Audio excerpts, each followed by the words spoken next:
In this video, we are going to be doing something very special for you if you are a JAMB candidate writing economics. Of course, you already know how sometimes cumbersome, sometimes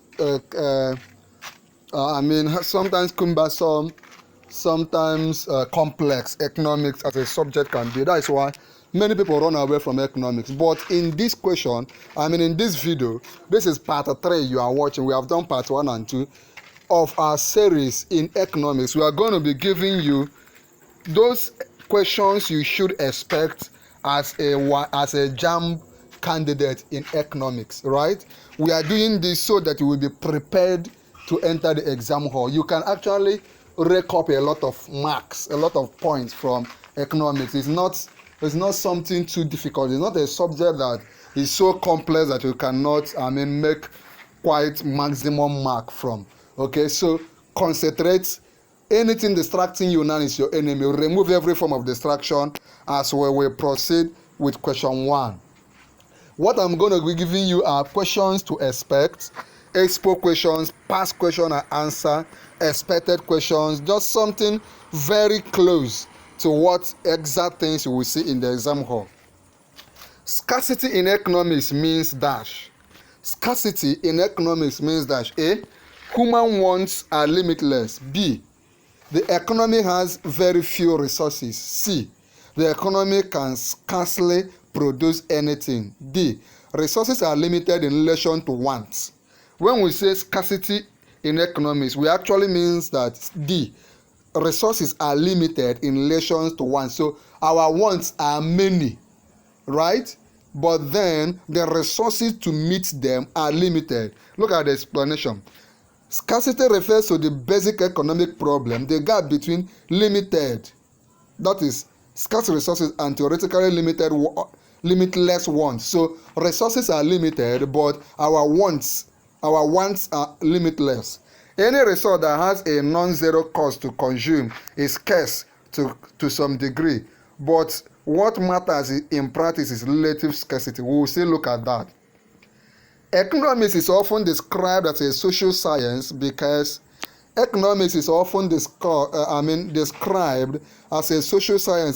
A. Laboratory experiments are performed. B. It makes use of controlled experiments. C. It uses scientific methods to explain and observe phenomenon and predict future events. D. It makes use of framework. Let's look at the question again. Economics is often described as a social science because A. Laboratory experiments are performed. B. It makes use of controlled experiments. C. It uses scientific methods to explain and observe phenomenon and predict future events. D. It makes use of fieldwork. The answer is actually C. Economics uses scientific methods to explain and observe phenomena and predict future events. It doesn't just predict. It doesn't just say something. That's why there are calculations, just like in math, just like in chemistry, just like in physics. There are also calculations in economics. Why? It uses scientific methods to explain and observe phenomena and predict future occurrences or future changes. Economics is regarded as a social science because it uses scientific methods to build theories that can help explain the behavior of individuals, groups, and organizations. Economics attempts to explain economic behavior which arises when scarce resources are exchanged. Okay, now remember that if you watch this video from beginning to the end, I'm going to give you a gift, and the gift I will give you free JAMB past questions and free JAMB syllabus in economics. I could also give you free JAMB past question, free JAMB syllabus in use of English, and the other subjects we'll be writing. So, but that is for those that are serious. That is for those that watch this particular video from now till the end, from beginning till the end. Okay. Which of the following? This is question number 3. Which of the following is an example of an invisible item on the balance of payment account? Which of the following is an invisible item on the balance of payment account?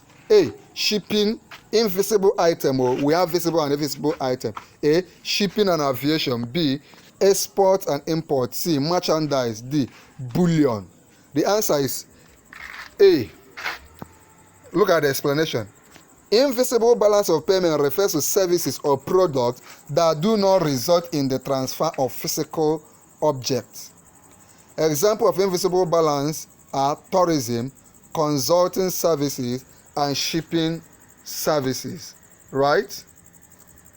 It doesn't involve, you are not seeing a physical product. It's more like a service rendered.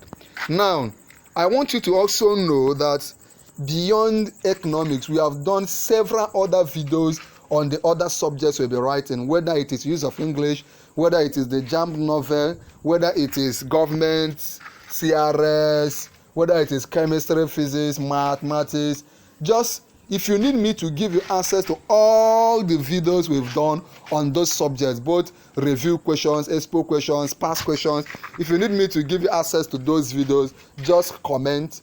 Just tell me to give you the link, or mention the name of the subject and tell me to give you the link to all the videos we've done on those subjects, right? And I could consider giving them to you. A major factor affecting the value of money is dash. A major factor affecting the value of money is dash. A. Price level. B. Banking habits. C. Transaction motive. D. The visible nature of money. A major factor affecting the value. You know, in Nigeria and some other sub-Saharan African countries, we can say that our money doesn't have value. Then when you get the dollar or euro, you know, you can say this money has value. Like literally you can get $100 and 100 naira, and you can say this one has more value than the other one. Why is one of the things that the major factor affecting the value of money is A. The price level. The price level. If the level of goods are so high, it means that the money you have will have little value, right? For instance, if you are in a place where 1,000 naira can buy you 4 loaves of bread or 5 loaves of bread, and after some months 1,000 naira now buys you half loaf of bread, half, you can now say that the value of money has drastically reduced. Price level is a major factor because a rise or decline in the prices of goods and services has a direct effect on the value of money. Okay, question 5. The Nigerian Bank for Commerce and Industry is dash. The Nigerian Bank for Commerce and Industry is dash. A. Commercial Bank. B. Development Bank. C. Industrial Bank. D. Merchant Bank. The answer is B. The answer is Development Bank. A development bank finance institution. A development finance institution, also known as Development Bank or Development Finance Company, is a financial institution that provides risk capital for economic development projects on a non-commercial basis. Development banks provide medium and long-term finance, that is loans, to the industrial and agricultural sector. The Nigerian Bank for Commerce and Industry is a good example of development bank. Do you understand? Now, if you watch this particular video for the first time, you may not be able to understand everything I'm saying or explanations I'm giving. So I encourage you, after you have watched this video, this particular video from now to the end, go over and start from part 1. Watch the videos we have done on part 1, watch the videos we have done on part 2, watch the videos here in part 3, watch the ones in part 4, part 5, every video we have done on economics. Go over, take your time, don't rush with your pen, your paper. Watch this video over and over again. If I were you, I will watch all the videos that have been posted on this YouTube channel on use of English. We have done more than 20 Expo questions on use of English, part 1, part 2, part 3, part 20, and all the rest. If I were you, I would get those videos and watch. If I were you, I would get the videos on the JAMB novel, all the over 50 videos we have done on JAMB novel. If I were you, I will sit myself down while others are playing, while others are partying. I will plug my earpiece, my pen, my paper, sit down and study.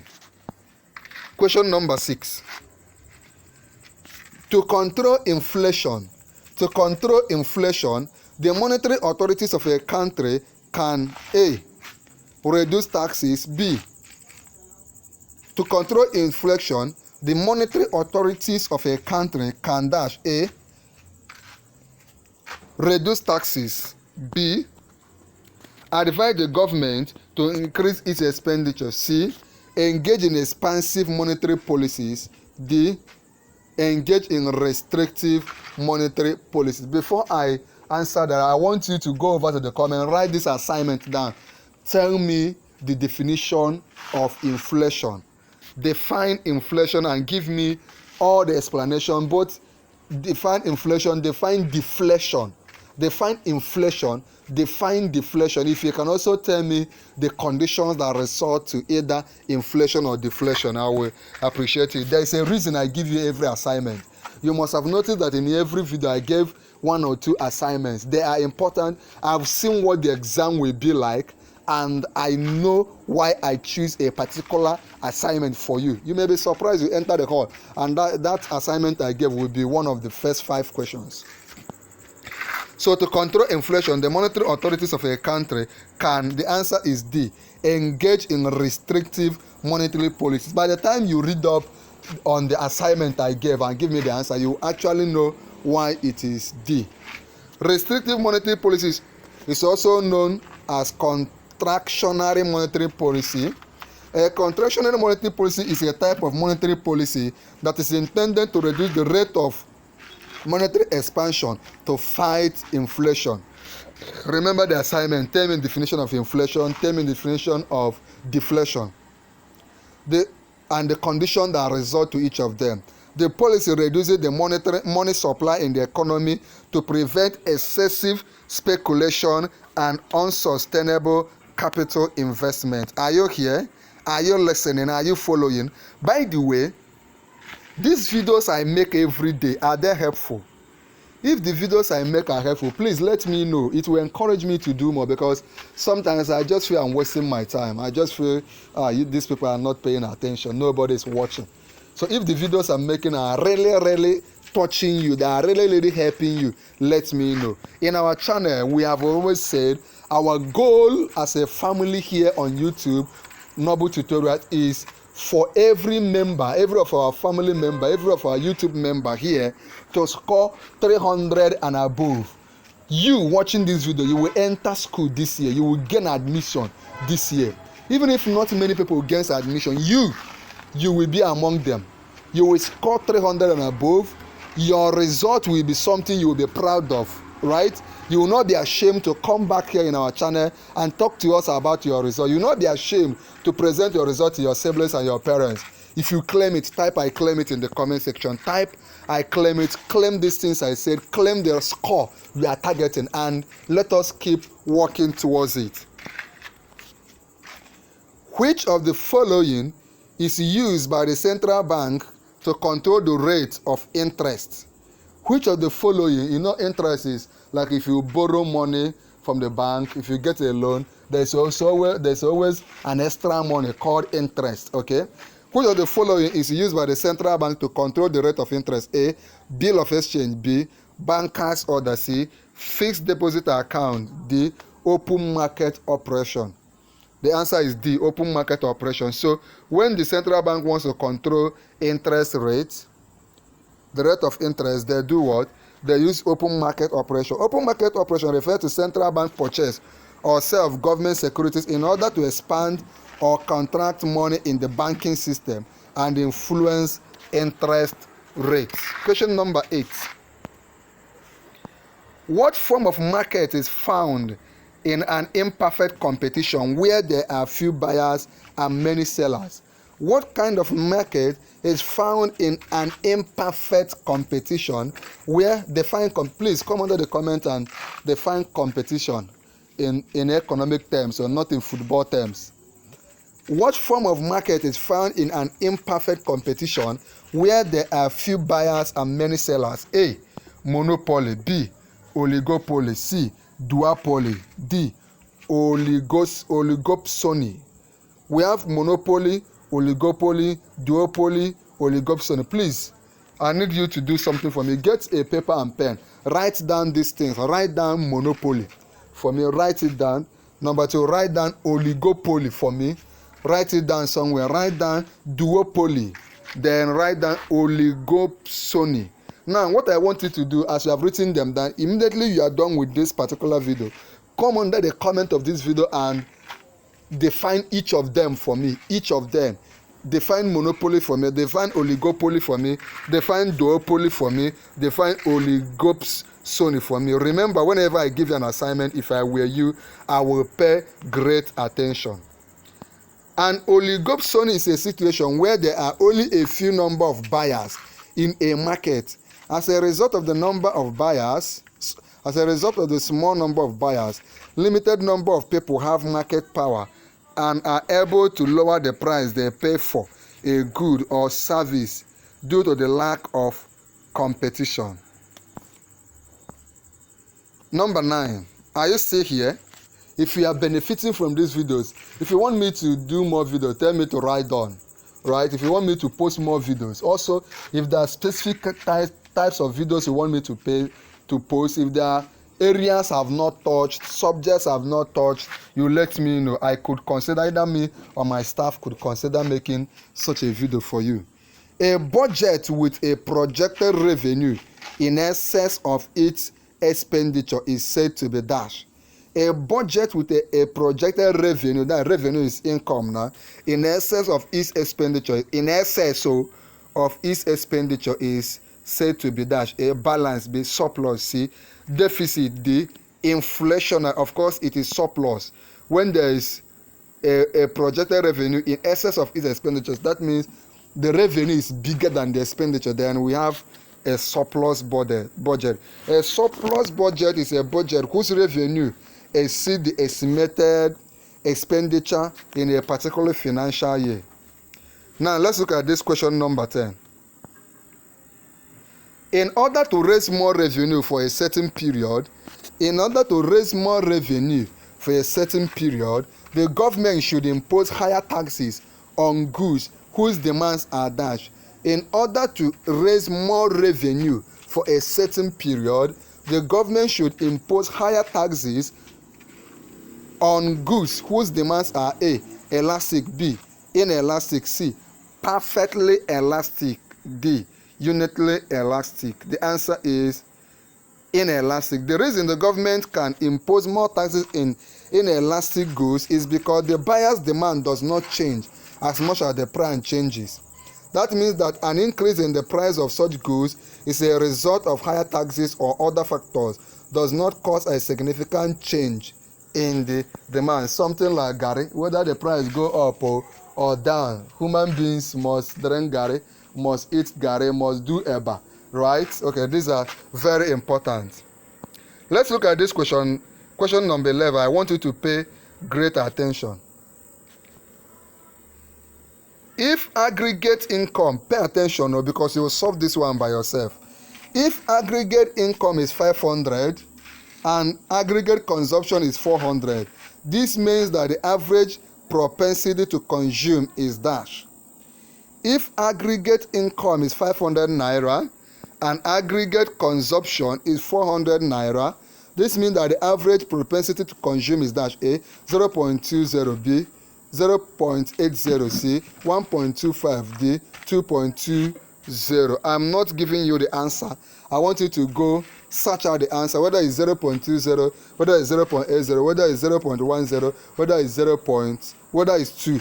Then come under the comment and tell me the answer of question 11. In part 4, we will continue from question 11. If you have not submitted the assignment, remember to go ahead and submit the assignment.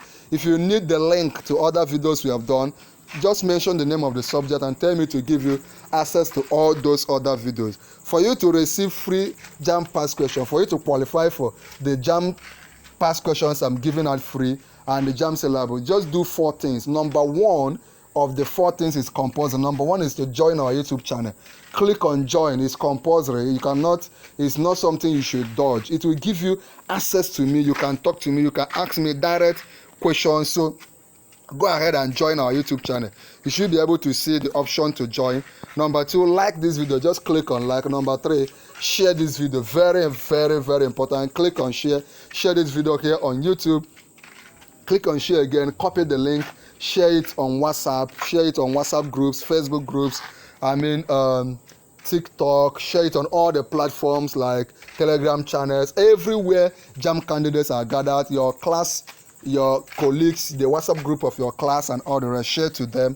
Then when you have done these things, subscribe to our YouTube channel, Noble Tutorials. Just click on subscribe to our YouTube channel. It's very important. Once you subscribe, come under the comment of this video and type I have subscribed.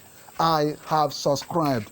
Once I see you type I've subscribed, I will chat you up and send to you all those materials you need. Remember the assignments I gave you, write them for me in the comment section. I'm waiting to watch them right now. There's a video I'm leaving for you on the screen. Tap on it and watch immediately.